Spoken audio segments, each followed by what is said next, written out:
Oh, if only I knew how to work this thing. Let me take a look at it. You know what the problem is? What? You got it set to M for Mini, when it should be set to W for Wumbo. Patrick, I don't think Wumbo is a real word. Come on, you know. I Wumbo, you Wumbo, he, she, me, Wumbo. Wumbology? The study of Wumbo? It's first grade, SpongeBob. Patrick, I'm sorry I doubted you. Well, all right then, let her rip. It worked! Hey Exiles, Chronic Painless here with the first weekend update to my Blade Vortex 3.19 League Starter build guide. In this video, I'm going to give a quick status update, then I'll go over my top solutions to the two most frequently raised concerns among people playing this build for the first time. And finally, I'll discuss two things that I recently learned I was wrong about, or at least not completely right about. The first weekend of the Lake of Kalandra League is in the books, and Exiles everywhere are in an uproar. Personally, I'm having the time of my life with the community of BV enthusiasts blasting along with me on Twitch and in the Discord. Links below.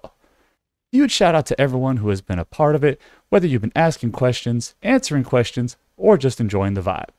Overall, the feedback has been great, and the build is performing quite well in the face of what has been a relatively grueling league start for even the most seasoned PoE veterans.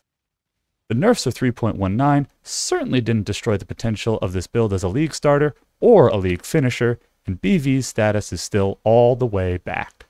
Despite not getting a drop worth more than 20C for the first 48 hours of the league, I was able to trivialize the Eater of Worlds, the Searing Exarch, and all of my Maven invitations along the way on gear worth less than a Divine Orb in total.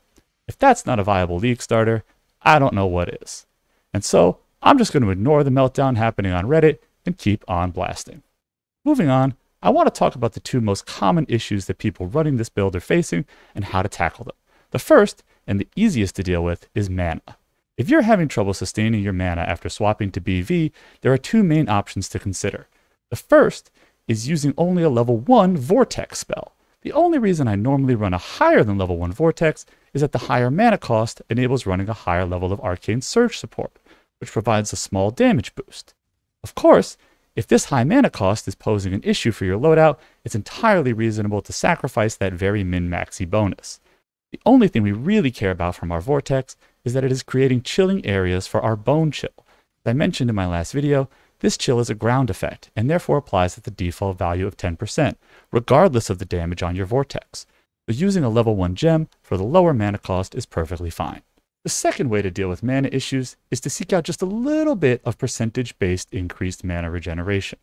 If you can even cast your BV, you're extremely close to having enough mana to where you'll never have to think about it again, because the difference between not enough and more than enough can be just a tiny bit more mana per second. A single Jewelry Explicit or a couple of passive points will get you over the hump 99 times out of 100.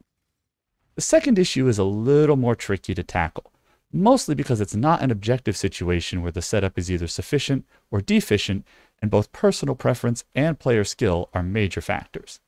The issue I'm talking about here is tanking up. Even though I'm confident that the proposed low to medium investment loadout from the POB linked below will feel tanky as advertised, I know a lot of Exiles are going to want to feel that way a lot sooner.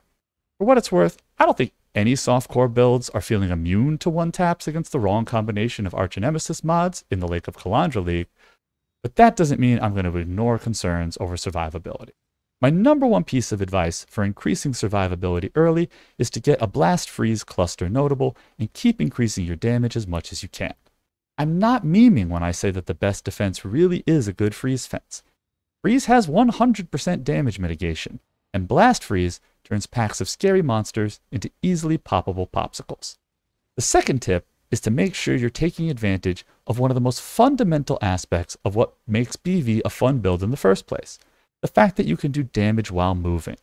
Like damage over time builds and trigger-based builds, BV gets a ton of survivability from the fact that you don't need to stand still and spam attacks or casts in order to kill monsters. As long as you're cruising at 10 blades, you'll be outputting maximum DPS, and abiding by my patented skill duration seal generation ratio will maximize your ability to stick and move. Overall, I truly believe that the best way to survive until you can afford to invest in traditional defenses is to keep pumping your damage.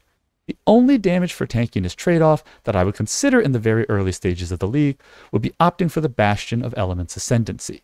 Now that we're investing into ailment effect to scale our brittle, and cluster jewels have become substantially less available due to the harvest nerfs, the Shaper of Storm's Ascendancy has become a more attractive option for longer. So getting Mastermind of Discord into Heart of Destruction isn't as obvious of a choice as it used to be. Sacrificing 25% extra exposure for an approximately 2000 HP guard is a very efficient trade compared to some other options.